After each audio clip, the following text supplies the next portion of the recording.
start out by saying is that we are not going to all walk out of this as experts on each of these different digital tools. I wanted to start at a high level so you have an idea of the different options that are available to you.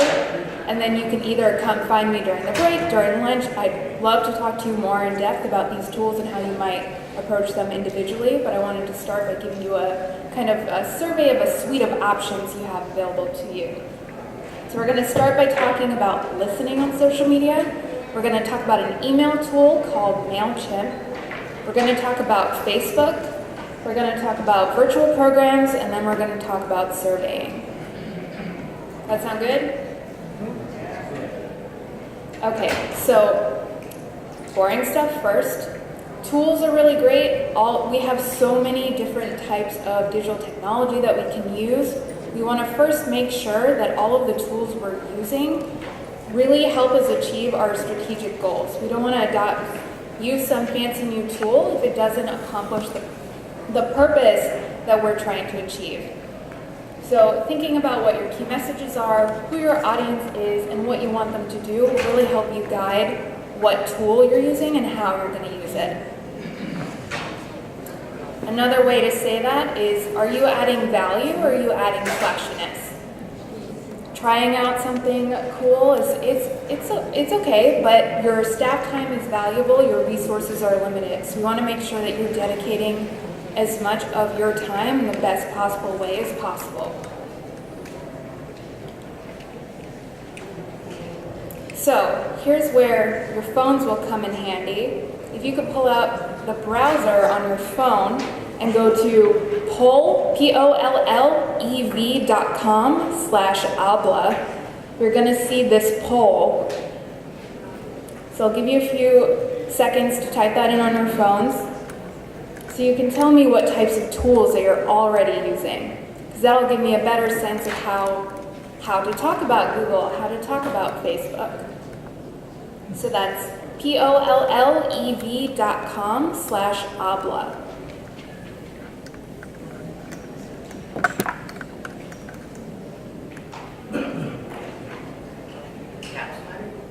Caps do not matter.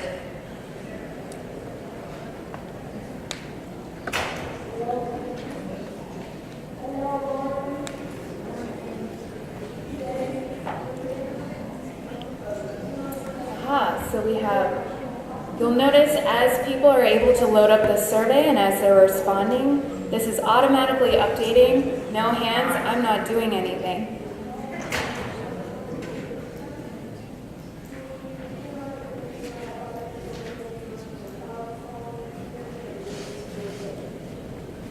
It is kind of mesmerizing to watch.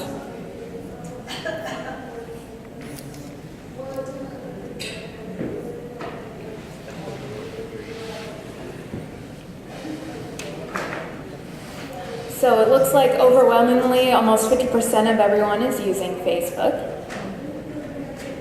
I am pleasantly surprised, not 50%, 40%. You'll notice as more people respond, the percentages are changing. Let's see. So I'm curious, for those of you who are tapping other, what types of platforms are you referencing? Can you shout them out? MailChimp, but that's one of the options. Are you using something besides MailChimp that made you select other? 15% of you selected other. What types of tools are you referencing other? Twitter? Instagram?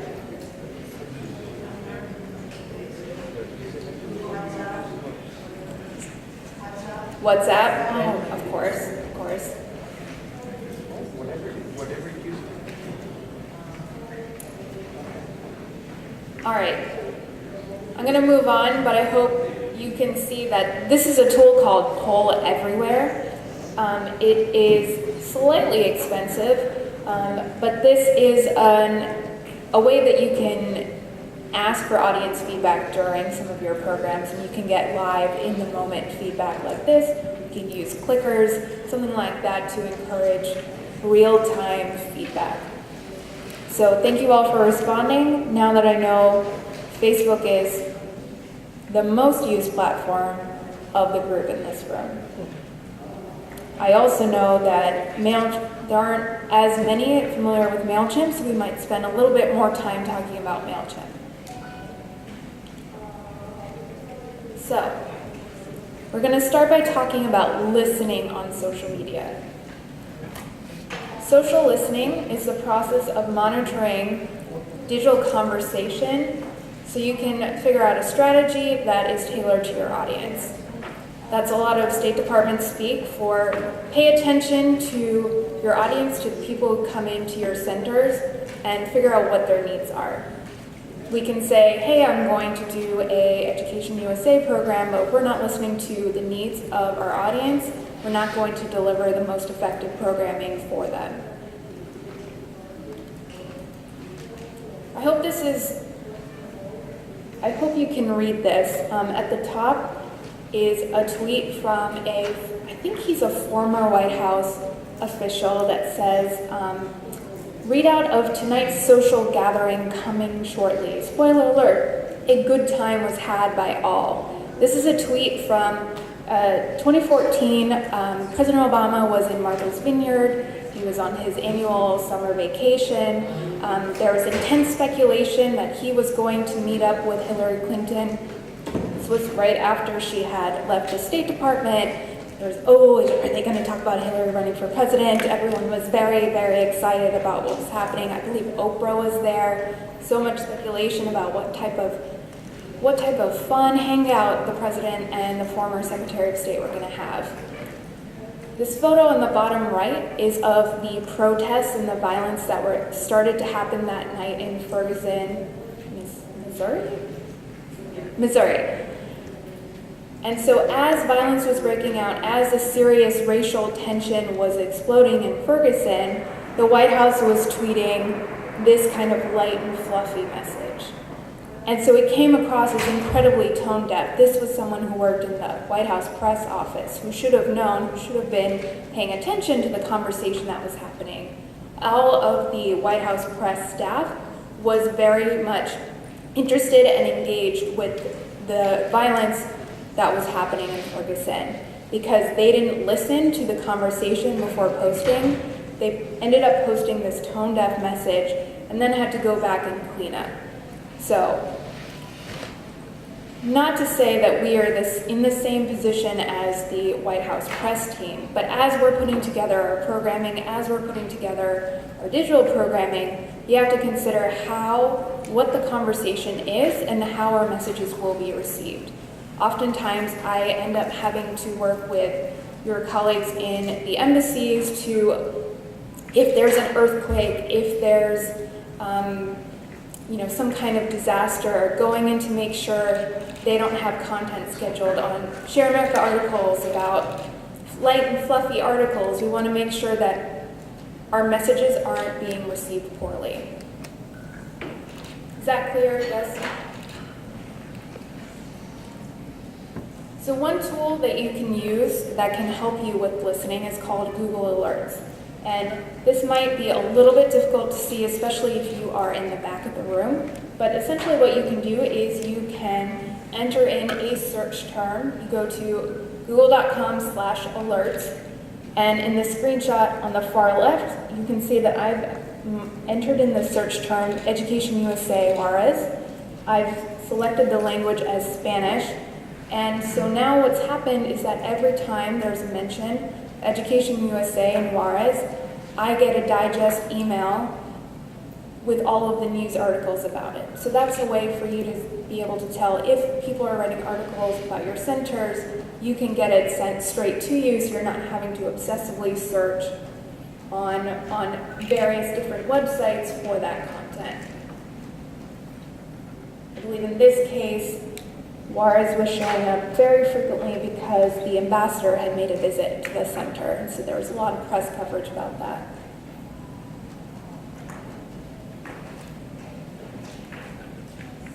Email. Email is a very powerful way of communicating with your audience. I imagine all of you maintain email list that you're using to communicate with your contacts, with members, with people who come into your programs, with alumni. It's very powerful because when you get an email, it comes straight into your inbox.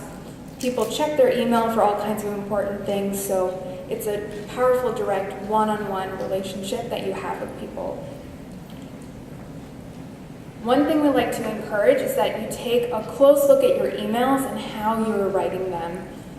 It can be very easy to quickly send off an email, hey, we are having Conversation Club tomorrow, 1 p.m., come here, bring your ID, something like that.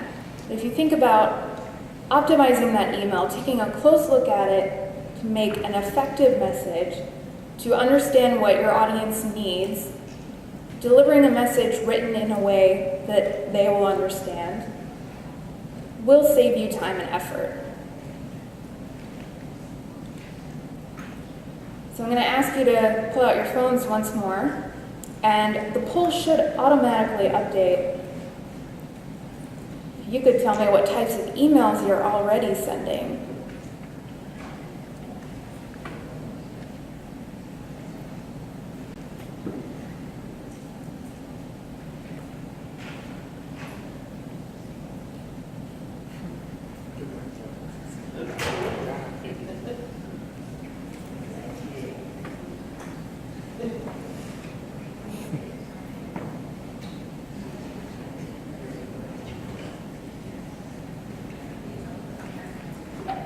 For those of you selecting other, what types of other emails are you sending?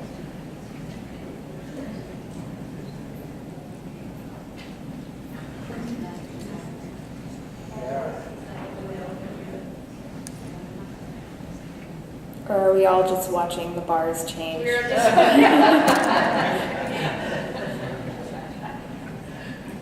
Yeah, it can be hard to look away, which is why I'm looking at you guys instead.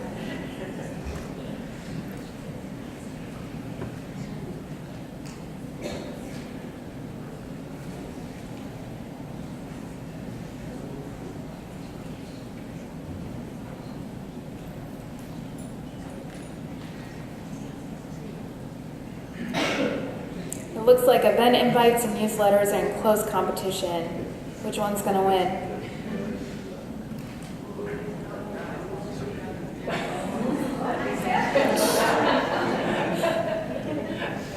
Are some of you changing your answers? What's going on? Okay, I'm going to move on, or we're never going to do anything else. So when we talk about optimizing your email, we really mean putting together a regular email. You receive these often in your own inbox. You look at the emails you're getting from online stores, emails you're getting from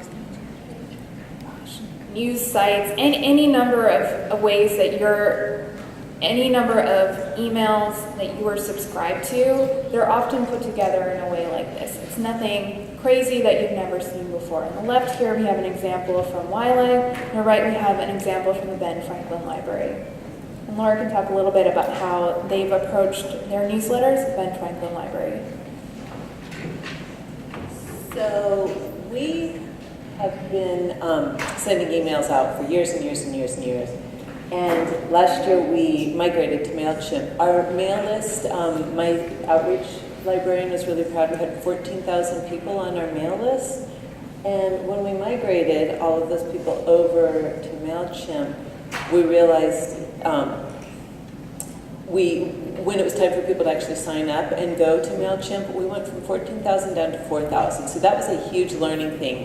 Just the very first step when we started doing this, that all these emails we were sending were dead. Like nobody was even getting them. So that huge number, we weren't even reaching the people. So I would say just that very, very first step of getting started with MailChimp was useful because we realized that we were actually reaching the people that we wanted to. And then in the next slides, Mrudula is going to go into this more in depth. But what I've also found super helpful is that now we have this branded template, so our emails are more attractive.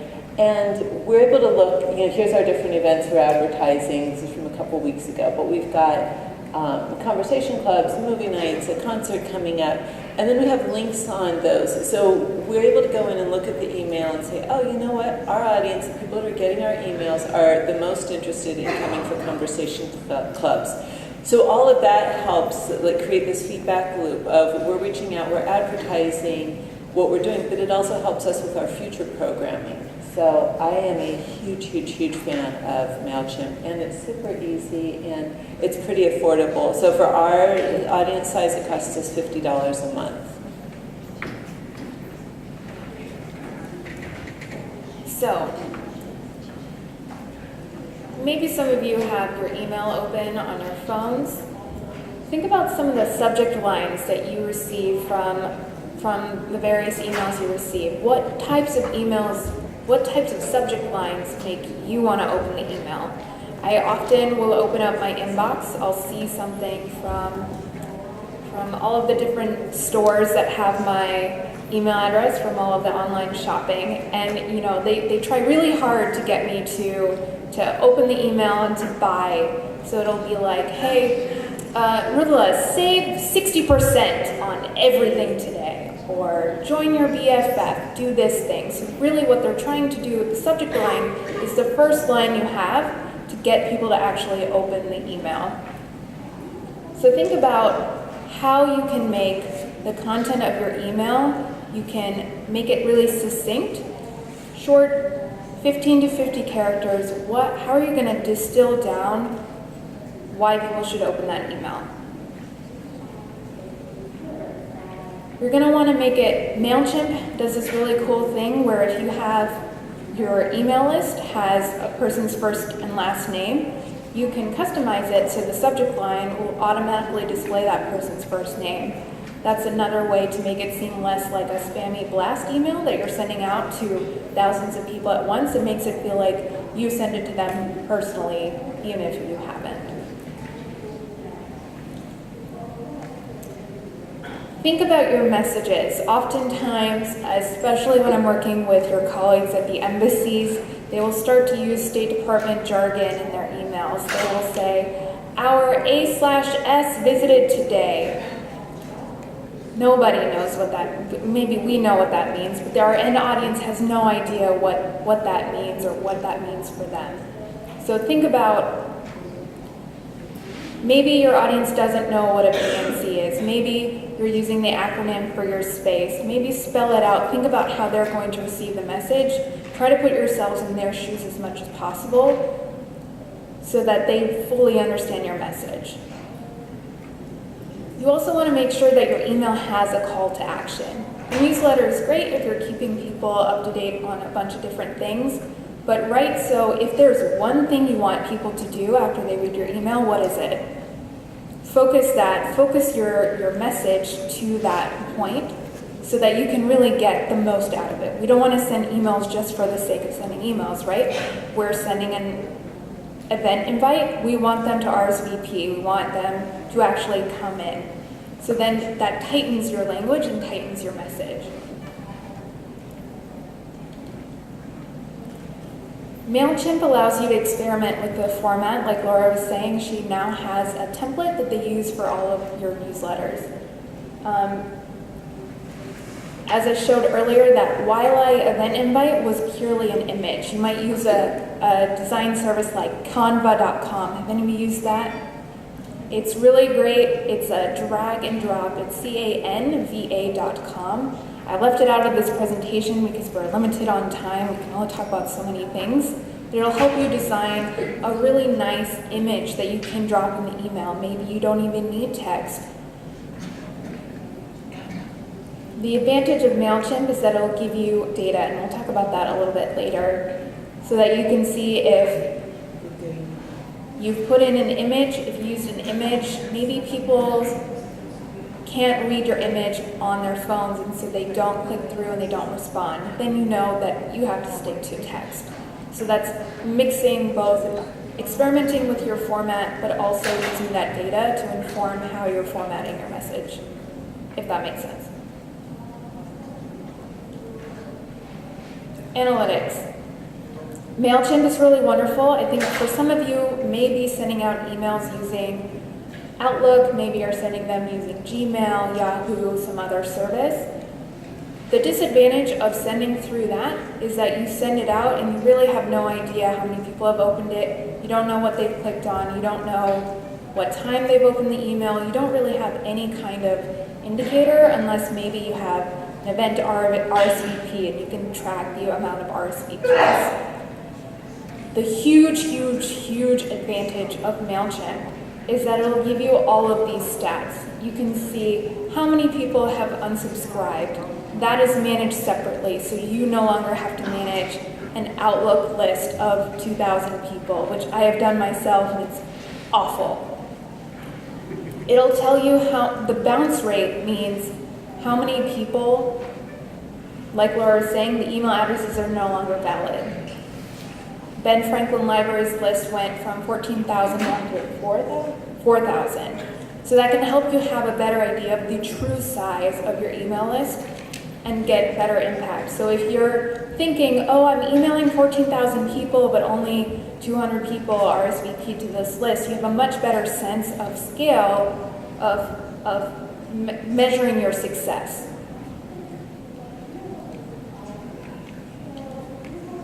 That ties in very well into our next point about list management. You want to make sure that your email list is current. You want to clean out any email addresses that have typos, people that don't open your emails, so that you have the most engaged email audience, so that you are, again, focusing your time and resources on what's most important.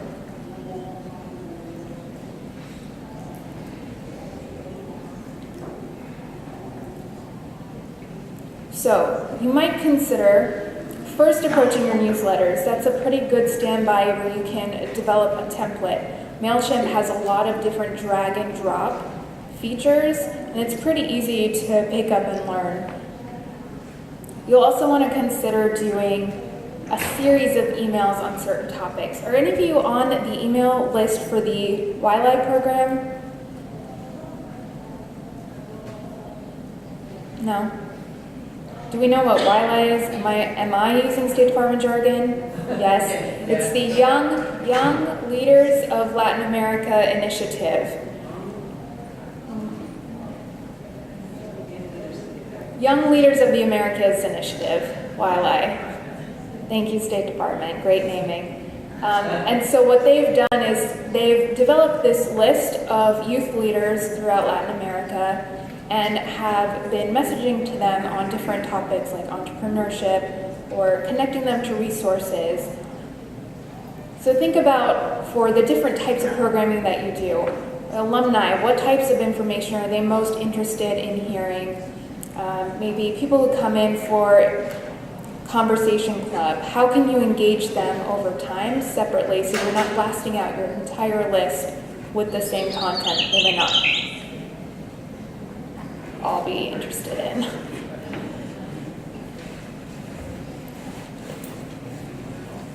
I don't know how easy this is to see in the back. This is an example of the type of data that MailChimp gives you. So this is an example of the Young Leaders of the Americas Initiative email that I showed you earlier. And you can see that this was sent to 51 people. It was an event invite.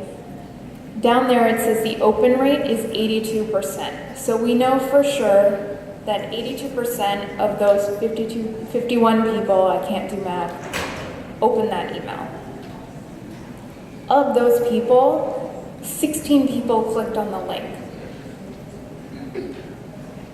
You can see, it's a little bit hard to see down there in the bottom. It says 0 bounced and 0 unsubscribes. So that means of the 51 people that we emailed, all of them had correct email addresses. So the message was received. 42 of the 51 opened it, and 16 clicked on the link. That's not a huge response if our main goal was to get all 51 of those people to RSVP to our event. But now we have that data, and now we know, hey, maybe we need to email them again. So did they email them? Like once we get that data, what are some other steps? I saw 2 different emails with this subject line, so I believe they did email once again. I am not sure what the goal was. I'm not sure if they wanted all 51, if they were just trying to get as many of the 51 to come, or if there's any other goal with this email. This is also hard to see, but you can see the performance over time. You can see most people open the email right after it was sent around 2 p.m. There are some cases where maybe you'll send something and no one will open it. So this shows you maybe how to vary the time that you're sending the email so that maybe people are more likely to open it. It also tells you of the different links in the email what people clicked on. So the most clicked link was the RSVP URL, which is awesome. There might be some cases where if you were really trying to get people to RSVP but they didn't see it at all, maybe you needed to format that link differently. Maybe you send a follow-up email, hey, did you miss it? Come to XYZ event.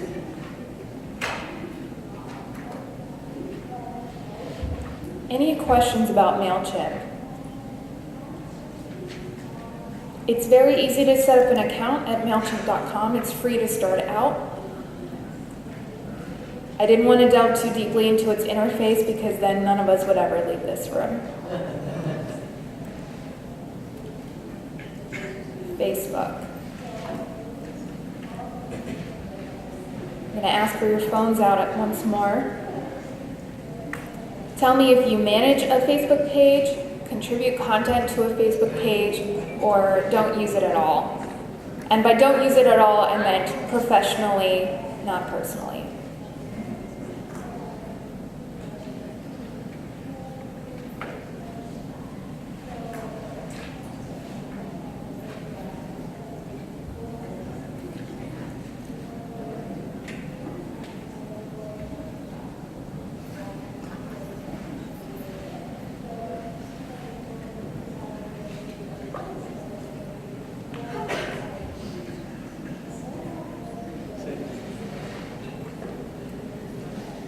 And for those of you selecting manage a Facebook page, are you the ones actually publishing content or do you supervise staff?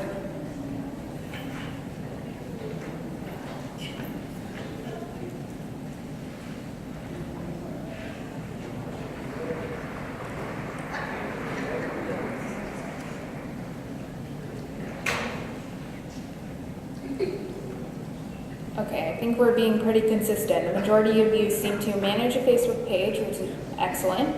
Some of you contribute content, and a few of you don't use it at all. I think Facebook is really valuable in continuing that relationship we have with our community. If they're not able to physically come in, they can at least have a connection with us through Facebook, whether that's knowing about our events and programming or just continuing their relationship, their emotional relationship with us.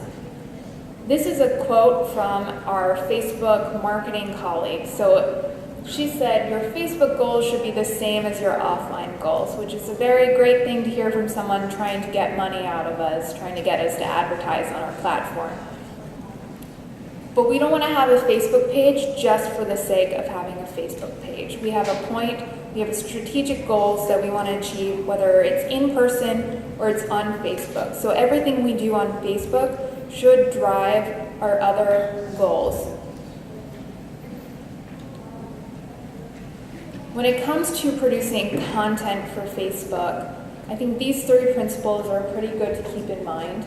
If you think about your own use of Facebook, as you're scrolling through your newsfeed, you're not gonna read a really long PDF that someone uploaded as an image to Facebook, right? You're gonna look for something that looks awesome, something that looks pretty. You're gonna generally look for something that's short, bite-sized, because we have a lot of time, we have photos of people's dogs and their babies to look at. You don't have a lot of time to read something really weighty.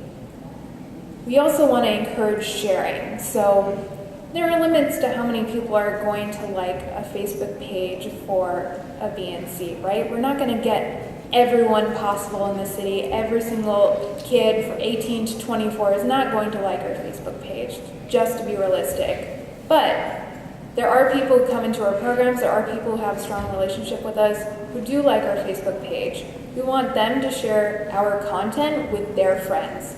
That's even more valuable than people just getting it from us I take my friends' suggestions very seriously, and most other people do. It's really nice for someone to see something that we've posted and essentially put their own endorsement on it by sharing it to their friends and their family. So, with that in mind, is this at all legible? No? So this is a post of how to conjugate to be. And so there's a little bit of text at the top, and there's this very clear image. So even if you can't read the text at the top, you're going to be able to read how to conjugate I am, you are, he is, she is. What this post does is it doesn't require someone to come in for an English class for them to be able to learn how to conjugate. So Facebook can be an extension of the English language programming that we're doing in person. It can continue that learning in between different sessions, in between different classes. What I really like about this, that you can't see it all on the screen, and I'm sorry, the initial post has a little winky face emoji. So it's not a very formal, today we are going to teach you how to conjugate, you will learn how to how to conjugate in English. It's written in a very conversational style, and if you could read the bottom comments, they've also responded to someone with another emoji. So you get the sense that it's not, a formal, stiff-suited person running this Facebook page, but it's like a human being who's actually furthering this relationship, maybe a friendly face that they might see when they come into this space. What is also very difficult to see is that this post had 280 shares and almost 6,000 likes. So this was so valuable to this audience that they liked it a lot, and they shared it with their friends so that they could learn it as well. So I would say successful content, well done. Can I get a show of hands for how many people know how the Facebook newsfeed works? A few of you. Facebook's. So, on Facebook, I have about 450 friends. I like over 100 Facebook pages. I'm in maybe 10 different Facebook groups. If Facebook were to show me all of that content from all of those people in reverse chronological order, I would run away screaming. I would never go to Facebook again. It would be purely overwhelming. I'm not interested in every single one of my friends on Facebook's every movement, right? So what Facebook developed was an algorithm that governs Facebook newsfeed content. So what it does is it takes signals from people and their actions. If I were to click on Laura's pictures of her kids, Facebook picks up that I'm interested in Laura's photos. If I comment on the main State Department Facebook page all the time, Facebook gets a signal that I'm really interested in content from them. So part of that means that as we're posting to Facebook, not everyone who likes our page is seeing everything that we're posting. Which is fine. If you think about your own newsfeed, you're not looking for updates from every page that you've liked every day, right? I'm seeing some nods, so I'm going to go with yes. So one of the things that we have to do at the very least is to post once a day. We want people to get used to seeing content from us. Even if you don't have anything, you don't have a program, maybe you don't have content you can use, Share America is there for your use. Look through the archives, see if there's something relevant to something that you're working on. Post that if you have nothing else to post for a day. So we're posting once a day, we're posting content that makes people want to engage with it. Then we have more chance of reaching more people. That engagement, whether people are liking, commenting, sharing, clicking, is an indicator to Facebook that they're interested in our content. So you want to give them content that they actually want to engage in. It's like it's a cycle. Does that make sense? Yeah? Okay.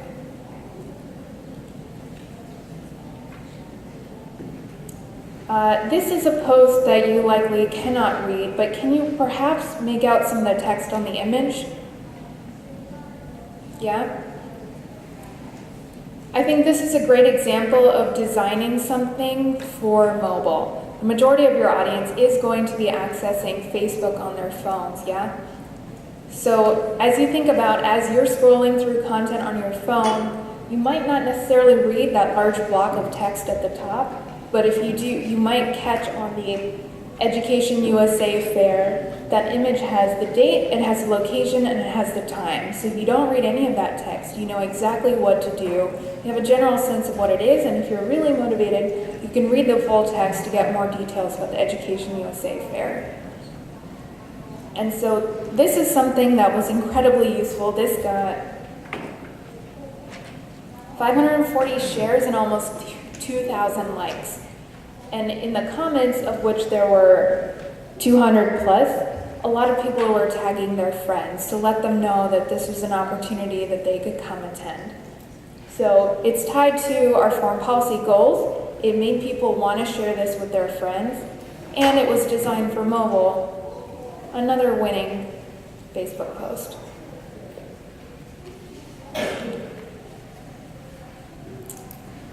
How many of you are familiar with Facebook Live or have watched Facebook Live programming? A couple of you. So this is Facebook's answer to Periscope, which is a Twitter product if you've ever used that. But essentially, Facebook Live allows you to live stream straight from your Facebook page. You could also each live stream this session if you were so inclined. I would not do it. From your personal Facebook profile. Literally all it is you go into Facebook, you go into post, and then you tap go live, and then you're live streaming straight from Facebook. This is an example from the president did when Muhammad Ali died. Maybe I can.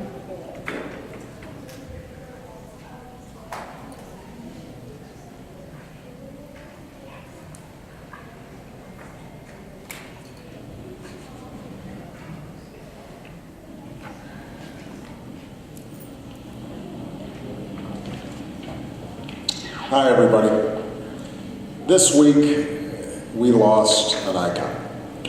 Somebody who was a personal hero of mine, somebody who ended up transforming not just the world of sports, but the world as a whole. The greatest, the champ, Muhammad Ali.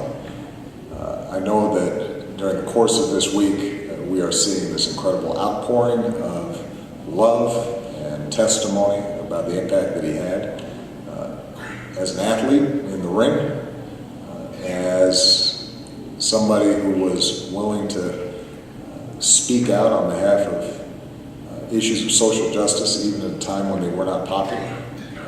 Somebody who ended up becoming an ambassador, not just on behalf of one of the world's great religions, but also somebody who sought to bridge a relationship of peace and understanding between. So it's almost like we're standing in the Oval Office right with him. He's making direct eye contact with us. If you're watching it on your phone, it's almost like you could, in theory, be FaceTiming with him, you could be Skyping with him. So it creates a very personal relationship. And then I'm going to forward a little bit.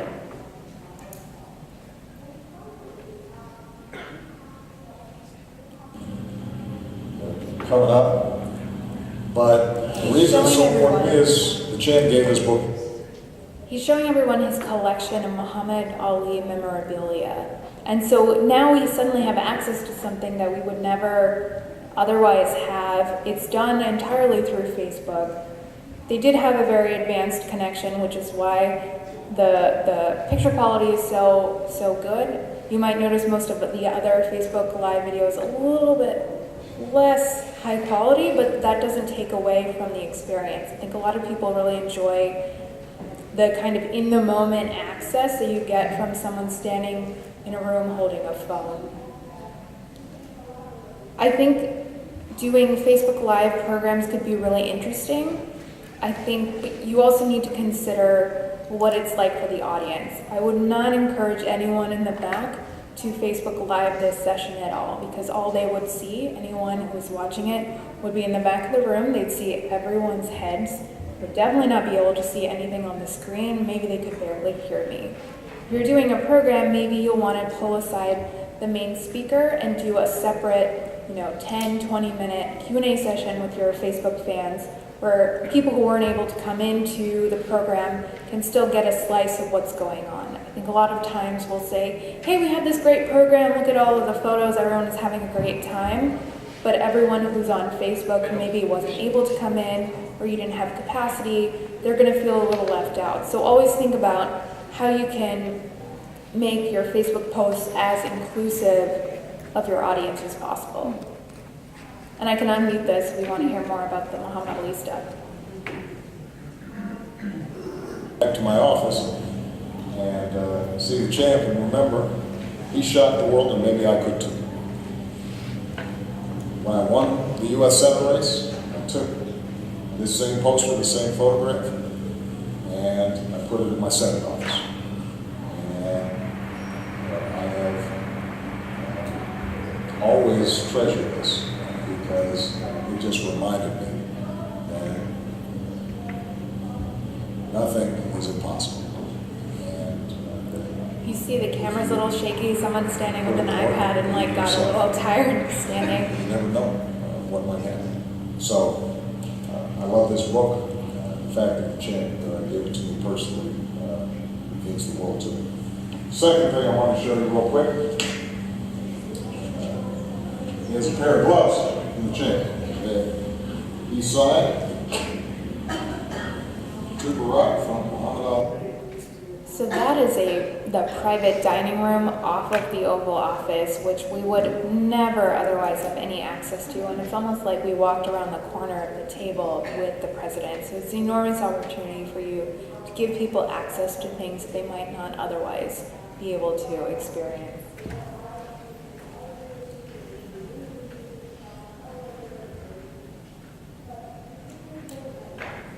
So one of the advantages for us with using Facebook Live is that Facebook is incredibly dedicated to making sure that this product is a success.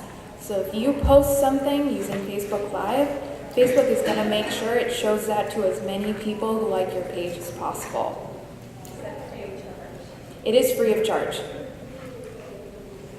There's a potential that Facebook might introduce advertising onto Facebook Live, but it's not yet happened. So we're just going to have to see how that might work out. They do always care about money, but right now they're trying to make sure that there's enough content so that people can advertise on the content. They're very tricky. How is the security process? Because anyone can live stream anything there. Yeah, so the main thing with security is for you to consider your situation and your surroundings. There might be certain things where it doesn't make sense for you to, for example, I would never tell anyone in the embassy to, do a pan of the embassy grounds so everyone on the internet can see it. But I would suggest to them to pick a nice backdrop in the office maybe where the lighting is good so all you see is the background and then the person talking. Does that make sense? So think about what's in view of the camera and make sure that it follows whatever security considerations you have and everything else you do. Not clear? No, it is, but my question was more towards, how do we avoid other people posting their videos that are not private?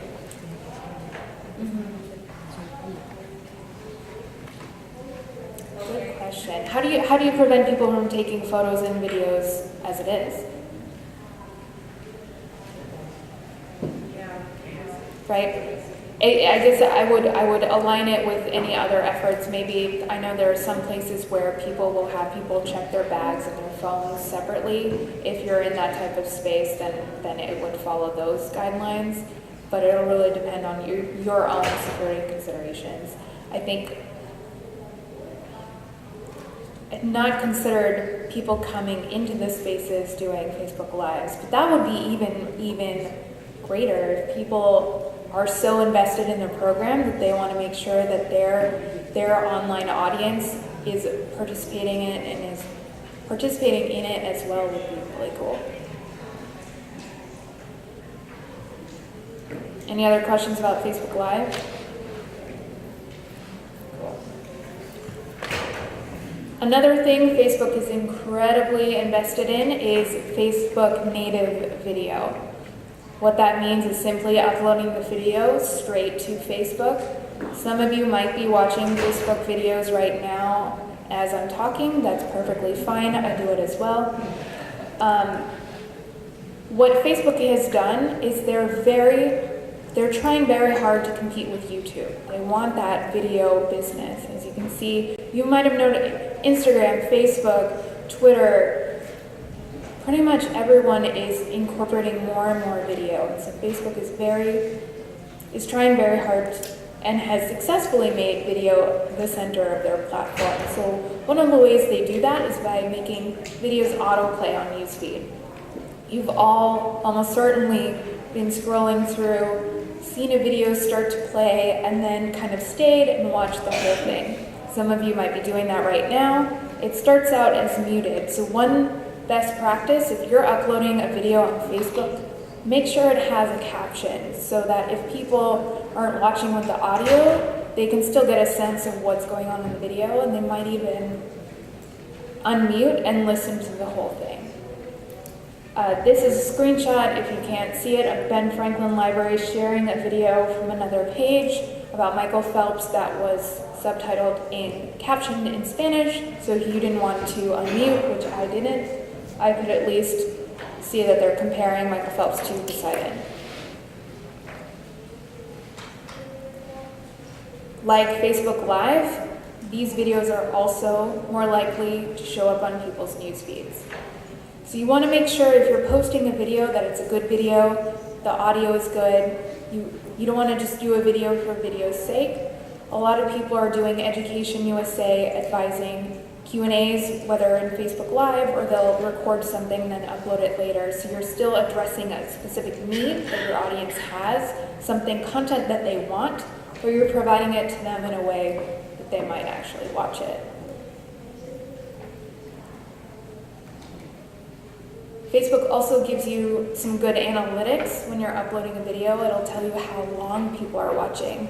That's a really important data point to look at, because if 30,000 people watched 2 seconds of your video, that's not so helpful if you wanted them to watch the whole video. You wanted them to watch at least a minute of the video.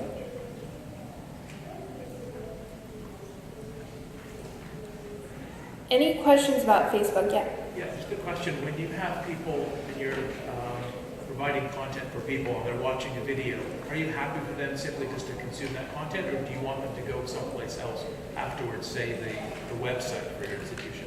Excellent question. Facebook it comes into what is the point of the video and what are you trying to get people to do. Facebook has introduced this feature where at the end of the video you can have a little call to action and you can send people to a website. So you can say, here's an Education USA video, and then we're going to send you to the website so you can get more information after. But really focus what the point is of your video. There are some cases where you just want people to see that something happened, but there are other cases where you want them to come to an event, sign up for something, apply for a grant, do something. And so you have that opportunity embedded within Facebook where people can just tap and go straight to wherever you need them to go. Any other Facebook questions?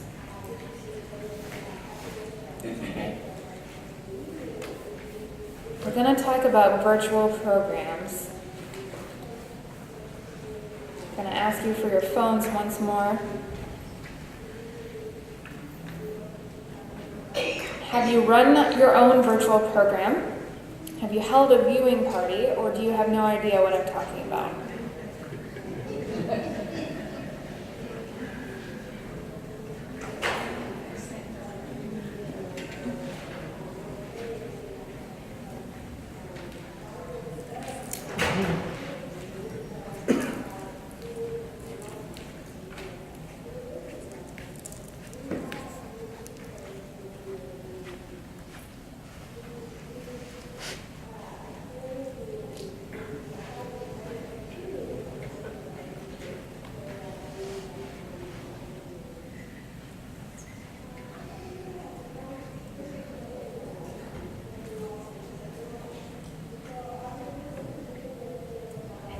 maybe we're stabilizing. So I'm glad it seems like a few of you have run your own virtual programs and held viewing parties, but for the rest of you, I'm going to not leave you in the dark any longer. So here's an example of what we mean when we talk about a virtual program.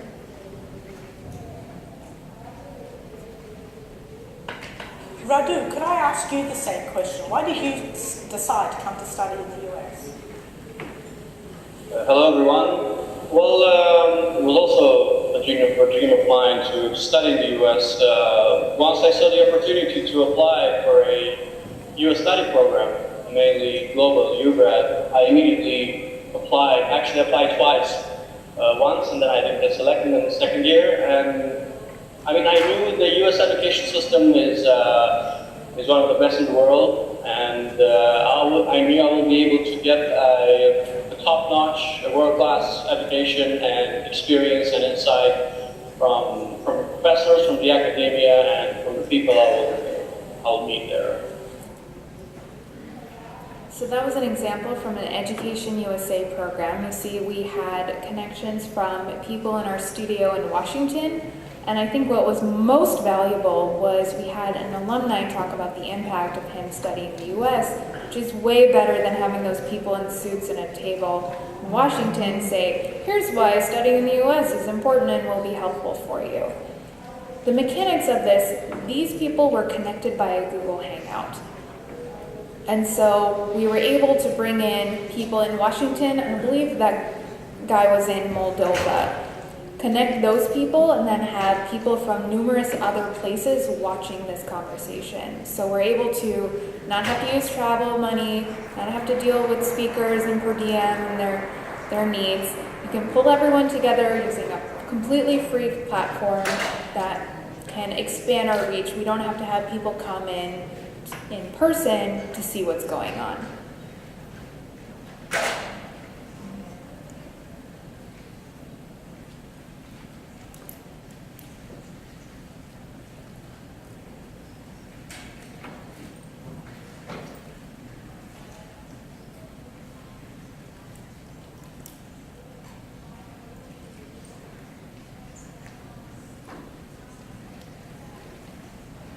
This screenshot is also much more difficult to read than I had hoped. But this is an example of an interactive web chat that's run out of my colleagues in Washington. So they often host them on Share America. And you'll see there's the video up there on the top left, and on the right there's a chat box. For the most part, what tends to happen is we'll organize viewing parties. So we'll work with our IROs who will send out the word to you all, hey, we're doing an Education USA program on this day, this time. People will volunteer to host viewing parties. So you'll bring in people to your space, maybe organize wraparound parties. So they'll sit there, you'll watch the conversation. We'll have you guys submit questions from the audience and have them answered in real time. Sometimes they also integrate social media questions from Twitter and Facebook. To be honest, I don't know how successful that is. I think it's most effective when we have groups of people in your spaces who are engaged. You can keep them engaged, and then you can organize follow-on conversations with them so that it's not, people sitting at home bored and then only watching a minute of the program. So we call these viewing parties. I don't know who came up with the name, but it makes it sound very fun. Sometimes we have people join on camera. They'll join through a Hangout, and so the speaker can see everyone who's in the room, so it's not just the speaker speaking to kind of a webcam and not having any sense of who's there. Sometimes people will just be off camera and just submit their questions through Q&A. It's your choice. And most important is the ability for you to include wraparound programming. So it can be a draw to bring people into your space, but then you can also get what other messages you might need to get through to them.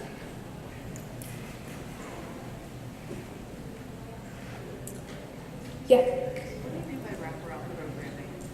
So if if, for example, sometimes we'll do environmental virtual programs, and so the speaker in Washington could be talking about a very specific environment thing, I don't pick one, but then you could then customize the conversation in person to a local environmental issue, or then go out and do like a road cleanup or something in person so that it's more active and something that is engaging people with a local specific problem. Is there a limit to how many people can join on video and how many people can join on chat? It depends on the type of program. Sometimes Google Hangout limits on-camera participants to 9, but we've done other things where we've brought in different people. It depends on the scale of the program as well.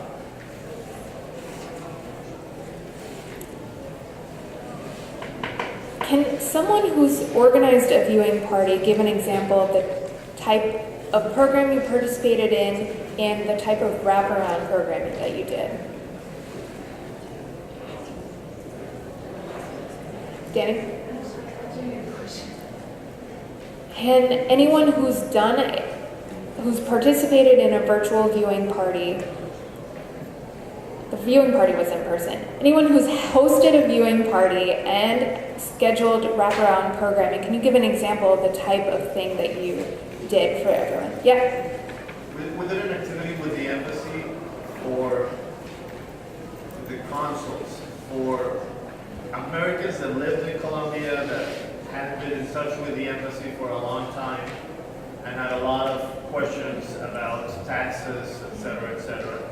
And the activity was really good because we got Americans that lived in Colombia to actually come back to the BNC. They haven't been to the BNC for a long time and see what we're doing right now. And we just sat them just like your picture, chatting with somebody in the embassy, which is so far away. It was a really good activity. Awesome. All right. So this is an example of a Google Hangout where I believe this was about a careers hangout, and so we had these various people on camera all in different places, and then this was live broadcast to everyone through YouTube. So this is something that Google always likes to change things right before I do trainings, which makes it really fun. So they used to have something, there are 2 different types of Hangouts. One is a Google Hangout video, which you may have used to collaborate with friends and family. You can have 10 people on camera at once, you and 9 other people, or it's just a conversation that's closed to you and those people. They have what is today called Google Hangouts on Air, where you can have a conversation like this that is broadcast out to the public. Google finally decided that was too confusing. And so as of September 18th, they're switching it to YouTube Live. And so it's live streaming straight from YouTube.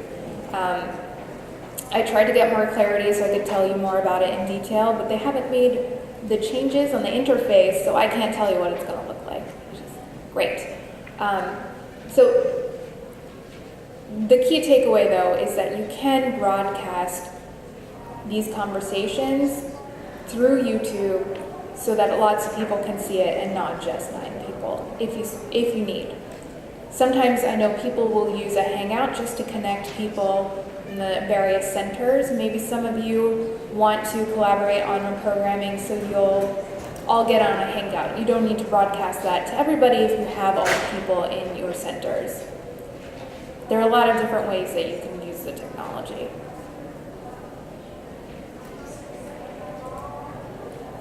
So if you are deciding to host your own virtual programming, you're going to want to lay out a plan first. It's like with everything else that we're doing. First, you want to figure out the most important part is the meat of your program. What is the content going to be? What purpose does it serve?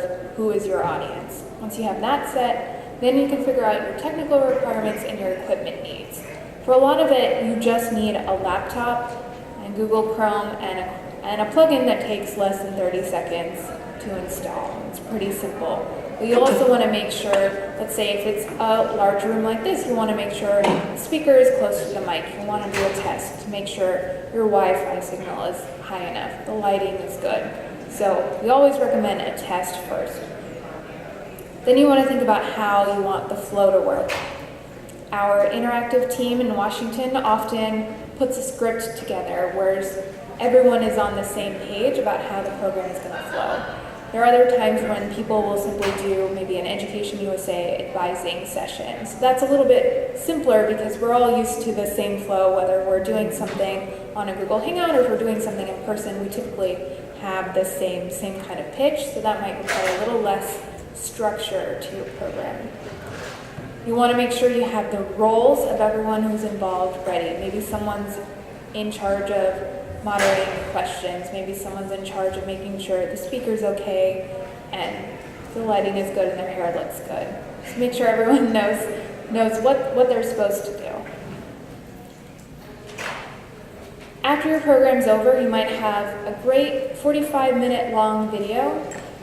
No one's going to watch your 45-minute long video. I'm sorry to break it to you. But maybe you'll want to edit it down. Maybe there's one really great conversation that happened at 5 minutes in. Cut that down, maybe upload it to Facebook so people who didn't watch or weren't able to get the real meat of it. Our experience in creating viewing parties, and especially not just the one we create in the embassy, is that you need to persist. You need to build that audience over time. And sometimes it may be by making it a regular offering for an advising, or we have what we call English Teaching Thursdays. So every Thursday morning, there's going to be a webcast from the embassy, and our audience is continuing to grow.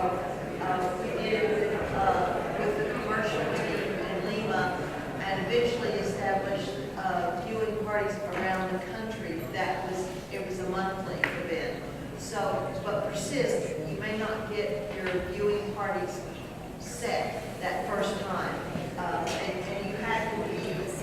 It has to be a regular offering, something they can count on. Actually build your audience. That's great. Thank you for sharing. So kind of to that point,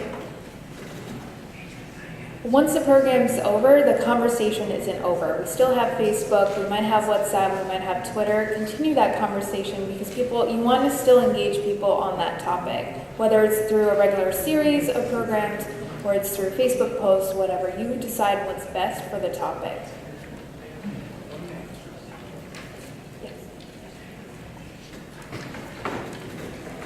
I'm sorry to interrupt this excellent talk. Just an announcement.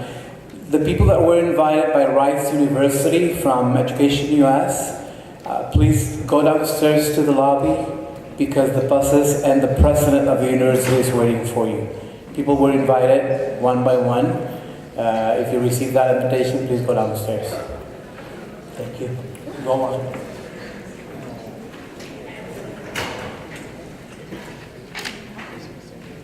Don't know why this text is so small. I promise you guys will have these slides. So sometimes maybe the full video could be something valuable to put in the consular waiting room at the embassy. Maybe people who are sitting and waiting for their visas need to watch this Education USA program about the different opportunities. I don't know, you pick. But there are different ways that you might be able to use that video. Don't just kind of upload it to your YouTube channel and move on. Think about how that video can continue to be useful for you in future programming or different efforts. And to her point earlier, create follow-on events. Make sure that it's tied to a series of programming and not just a series of one-off different events that you're doing.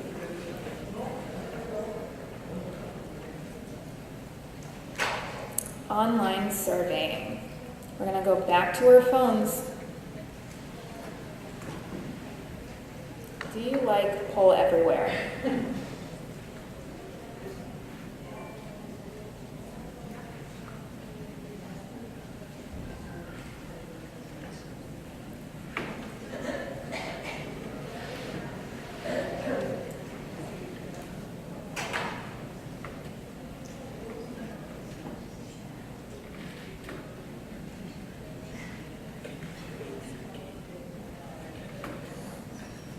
don't want to call out anyone who said no, but I'm curious why you say no. This is our first time using Poll Everywhere this way, and I'm genuinely curious what you don't like about it. I just say no because I'm not connected. And that's the thing that sometimes Right. you try to use and it just doesn't work. Yeah. Depending on where you are and For the sure. connection you have. So For sure. it's I've tried to use twice. Yeah. But it don't work so well. I think that it is brilliant, but Yeah. it depends on the connection. Exactly. Great point. And so that goes back to our strategy issue. If you do not have connectivity, it makes no sense to use something like this. This is a tool that I cannot use in my trainings back in Washington because we have no service in our no cell service, no Wi-Fi. It's awful. It's awful for me. And so the tool should be only used when you can get any kind of use out of it. You have something, Sheila? No. Okay, just checking. I was just curious on, are you clicking, every question that you ask, there kind of has to be someone who's timely? No, Laura's not doing anything. She's So just how sitting are here. you prompting them? So I can actually show you the back end of Poll Everywhere. So the free version of Poll Everywhere allows for 25 responses per poll. And so we knew that would not be enough for a crowd this big, so we paid $89 for a pro account, which gives us the ability to have 100 responses per poll. So I created for 1 month. It's $80 per month, which I feel like is a little bit high. But we got approval to use it, so here we are.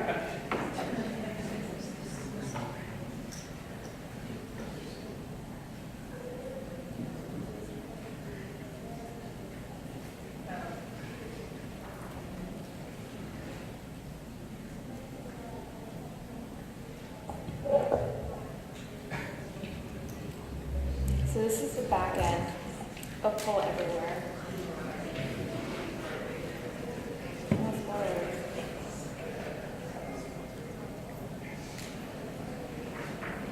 So it was pretty easy for me to build this. I can change the visual settings. I can say, no, actually I want vertical, bar charts, whatever.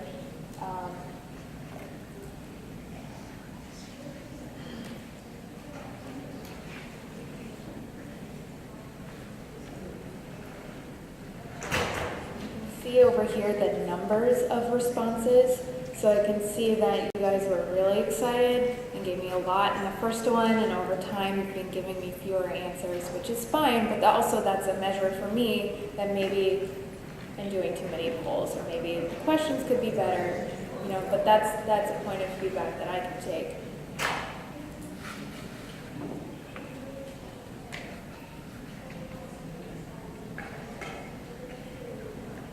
The way these polls are built are using a Google Chrome extension. And so they have the ability to integrate these polls into PowerPoint, into Google Slides, and something else, possibly Keynote, but don't quote me on that. And so by having this Chrome extension, it's hidden right here because of the resolution, but essentially I inserted a poll, and as I navigate to each of these slides, it's updating my active poll on my account. So it pings to my Poll Everywhere account, finds the current poll, and then updates what you all have on your screens. It's pretty cool. But unfortunately requires that Google Chrome extension, so I can't use it at all on a lot of department computers because I'm not allowed to modify Chrome.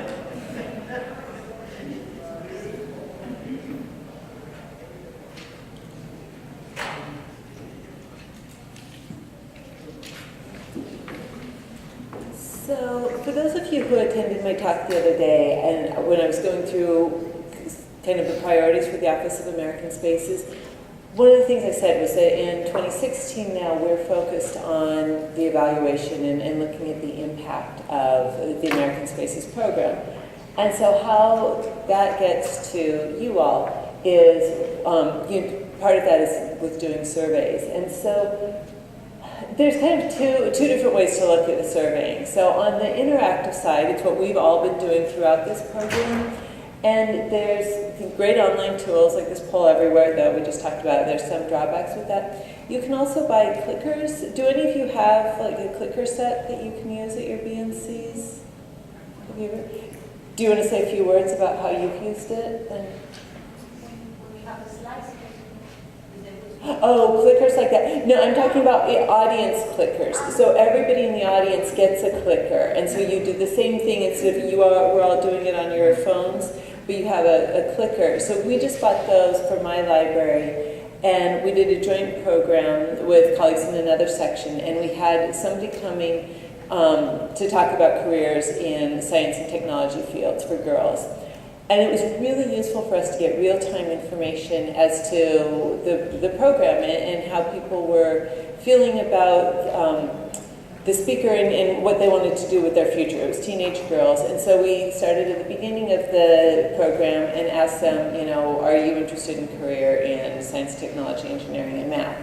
We got the results from the people at the beginning of the program. Then they heard the speaker, and then we asked a similar question at the end. And I'm oversimplifying it, but and we were able to see and compare those two numbers and see that maybe they came in not knowing so much, not so interested, but after they heard the speaker, they had changed their minds. But then we saw some people actually had no interest in it, so which was also useful information. So you're able to see immediately during your program kind of the impact that the speaker has had. Then you can also take that and do follow-up surveys with your audience down the road and see, okay, well, they participated in this program. I'm thinking more like your students that are enrolled in courses.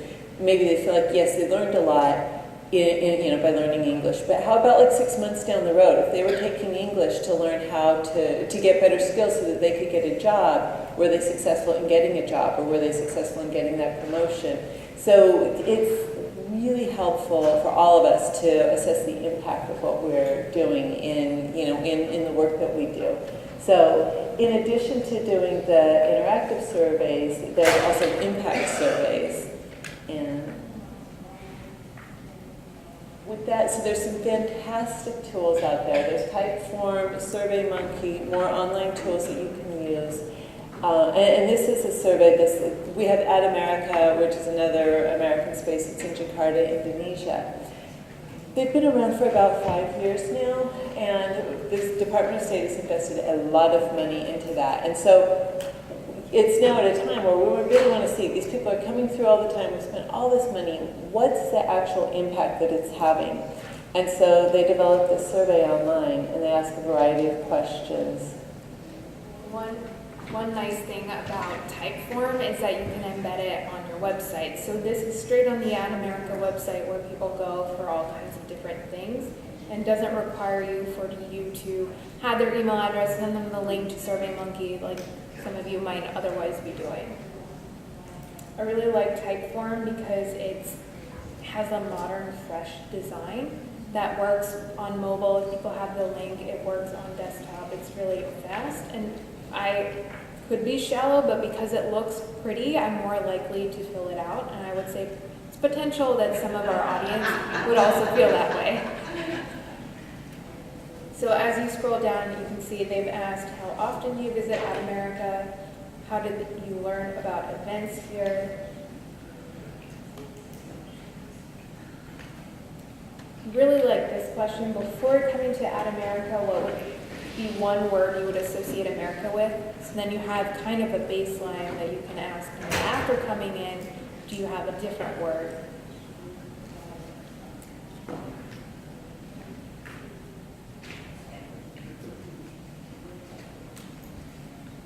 So this is a pretty smooth, let's say I don't want to distort their results, but let's say, all of these things, I say okay. It's pretty smooth experience. It's a little awkward because of the resolution of this computer on the display right now, But for those of you, when you click through, if you look at the presentation, you'll notice it's a very nice, jumpy. It's called Typeform, Type, form. And I use this myself to establish training needs in the department.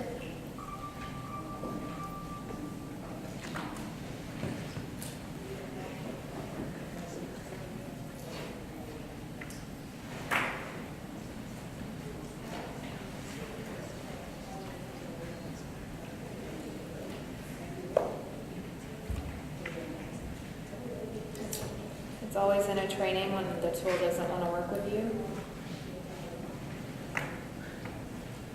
So they do have templates that you can start from. Again, it's weird because of the resolution.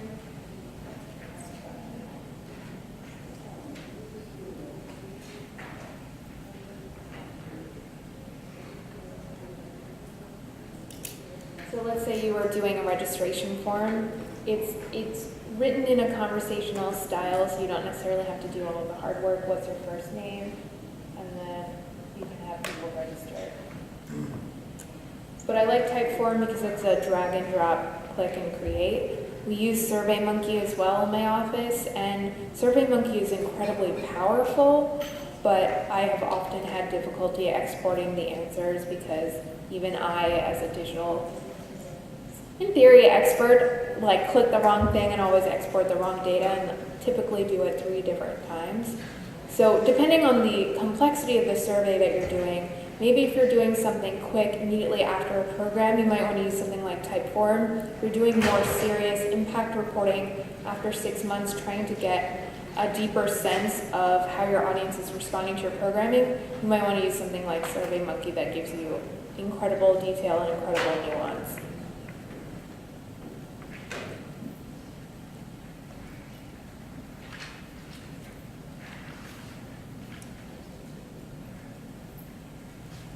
Last poll everywhere question.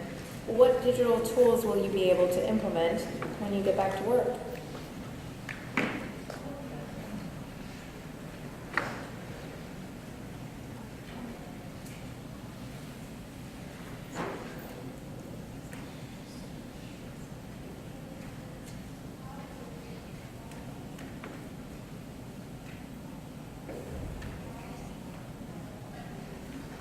Poll, MailChimp,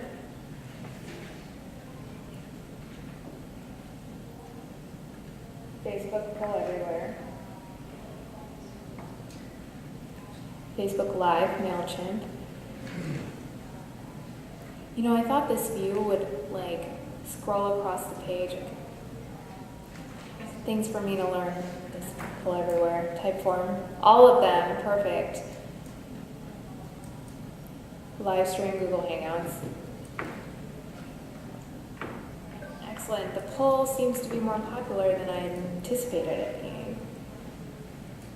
I like this function because up to this point I was mostly asking you yes/no questions, but you can also ask something deeper that will require people to do something. And so now I can go back and say, hey, it was worth it for you to send me to Abla because everyone was able to take something home and they didn't just have to listen to me standing in front of them talking for an hour and a half. Excellent. It looks like a real mix of different tools that you guys are going to be able to implement. I am looking forward to finding all of you on Facebook and maybe subscribing to your newsletters and seeing what you're able to actually put into work.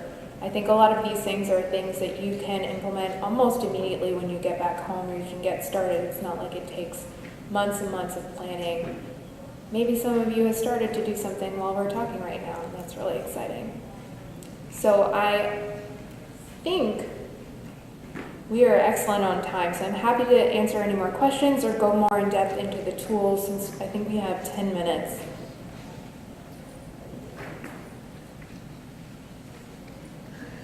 I'm really time efficient.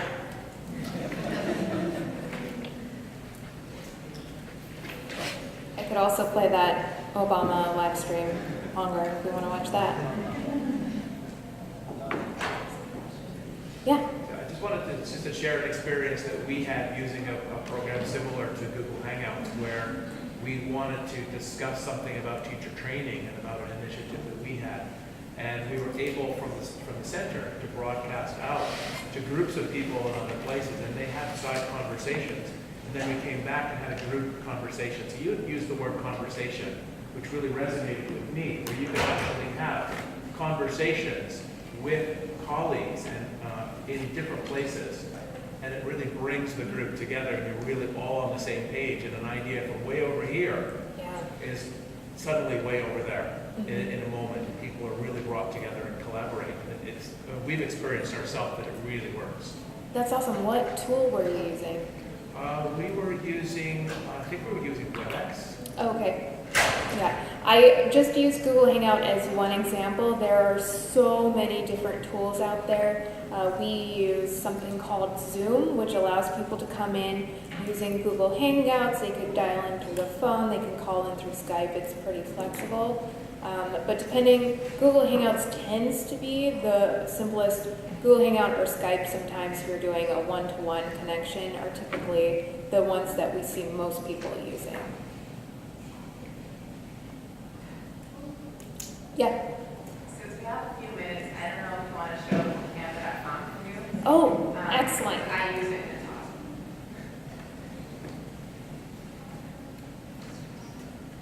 a talk. Canva.com is really great if you're not necessarily a graphic designer. Maybe you feel like you don't have a great visual eye, but you're trying to design something for Facebook that looks good, or maybe you're trying to design a graphic that you want people to attend your event.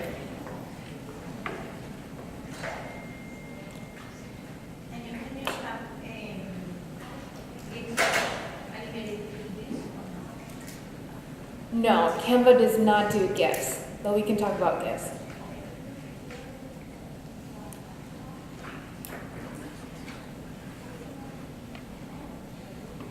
So Canva is free. They do have paid options. You can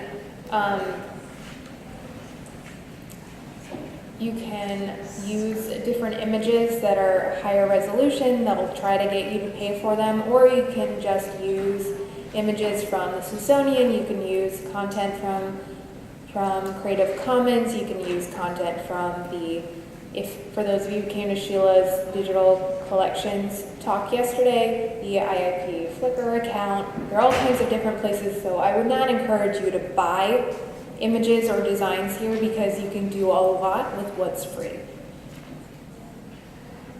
So it's pretty simple. You click Create a Design, and then you can pick a different type of option. So let's say you want to design a really nice Facebook cover photo.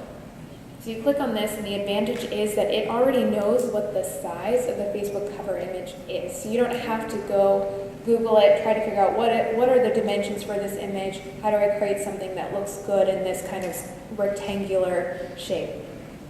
So now you can scroll through and look at these different layouts. Let's say I want to do this one. So all I did was drag it and drop it over here. And then now I can edit the text to something that's more appropriate.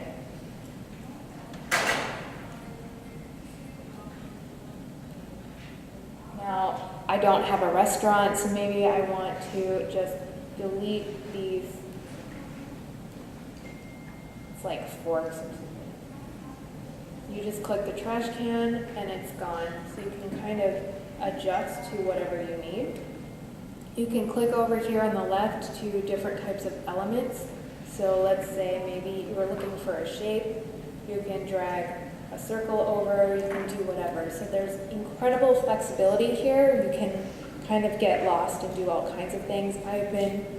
Sometimes I went to go design something for Twitter, and then an hour later it's like, oh, I've spent too much time here. So it's something that you can devote a lot of time and energy for, or something that you can do pretty quickly, depending on what you need to get done and how much time you have.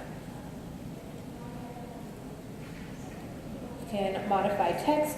One thing I really like is, I like different fonts, but it can sometimes I think people can get a little crazy with different types of fonts.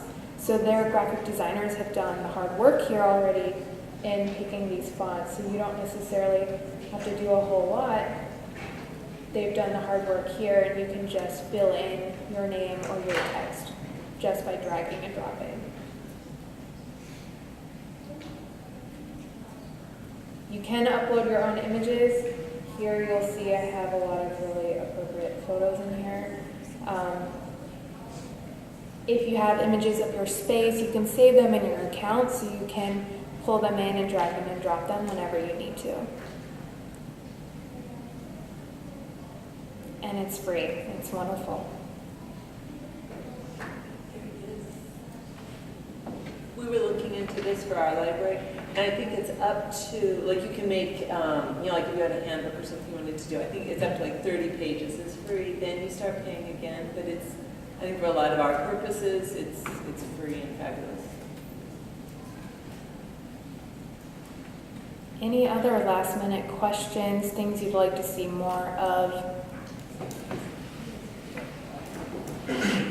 I'd just like to share what we're doing in Santiago, Chile. We were used to having academic meetings with PowerPoint presentations and presses, and since this year, we ran into emails, and it's something that really took our presentations to a different level. It's called emails? Emails, yeah. You can look it up.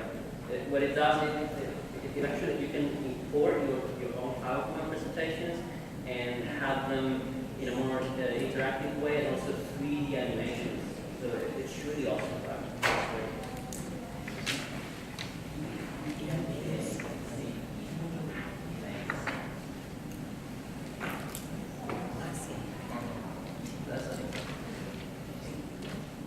Oh, I like this a lot better than Prezi already. Yeah. It's very powerful. Awesome, thank you for sharing. If someone else has other cool tools that you're using that others should know about, let us know. This is great. No, but we talk about GIFs. GIFs, okay. So, GIFs are super fun. Everyone is incredibly obsessed with them, right? I think if you were to share a GIF on Facebook, it needs to be hosted somewhere else. You can't save a GIF from Giphy.com and upload it to your Facebook page. You need to link to it from the Giphy website. I think where it gets complicated with GIFs is the copyright status. We do not have a formal State Department ruling. I just had a conversation about this last week. Our lawyers are incredibly intense about just about everything, and so they have an incredibly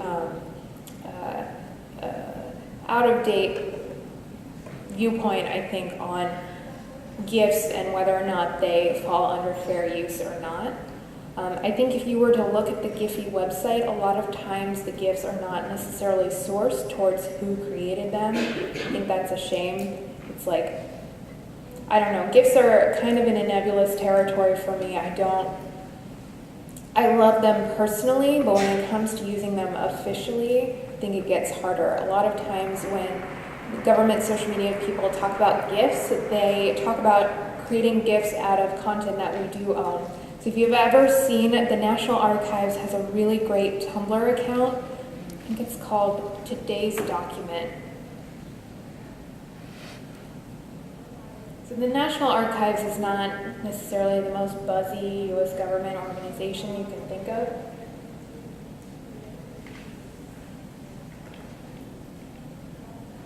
But sometimes they will go in and they will create GIFs out of images that they find in their archives. Let's see if we can find one.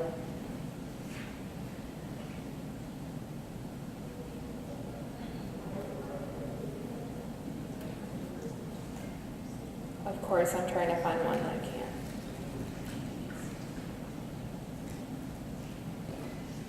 can't. Here's one example. That's Alcatraz, the jail outside of San Francisco. And so it's a way of taking these old archival photos that would have been pretty flat. It would have been maybe 3 or 4 separate photos that were taken, obviously, as someone was on a boat. And so they animated them together. There are a couple of different ways you can do it. Giphy has a program called Giphy Capture. So let's say you have a video of a program. Essentially what it does is it'll record what's on your screen, and then what it essentially does is it's taking a series of screen captures and then it's stitching them together into a GIF file that you can then use somewhere. So I've done this in a previous training. I took a video of everyone doing Facebook Live, then I made a GIF out of it because someone did something funny, and I sent it to them in an email using MailChimp. Brought everything together. So this is a cool tool to use if you have a video and you want to pull a GIF out. I would recommend using GIFs of our programs if that's what you're doing. GIFs of TV shows or the Olympics are a little bit more a nebulous thing. Any final questions?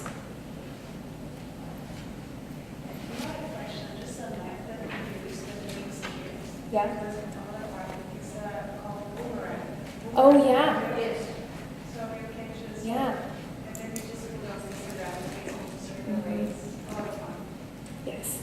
Boomerang is great. Thank you for that. What is Boomerang? Boomerang is an app created by Instagram where it essentially creates a GIF. So it takes a short video and then it loops it like a boomerang. And so you might see a lot of fashion bloggers, or maybe that's just people that I follow on Instagram, but they'll do it of, someone's like skirt twirling or something. So you have like that sense of motion, and it's not necessarily a video because it's, a very, very short piece, but it creates motion. And so there's interesting opportunity there. It's an official Instagram app. You can find it in the iTunes store. You can find it in Google Play. It's fun to play around with. And it's free. All right, if that's it, thank you guys for being a great crowd.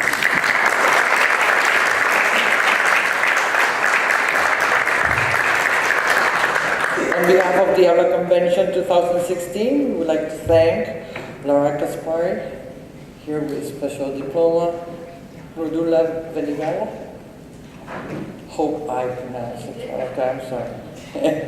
And that's a small technical. Thank you.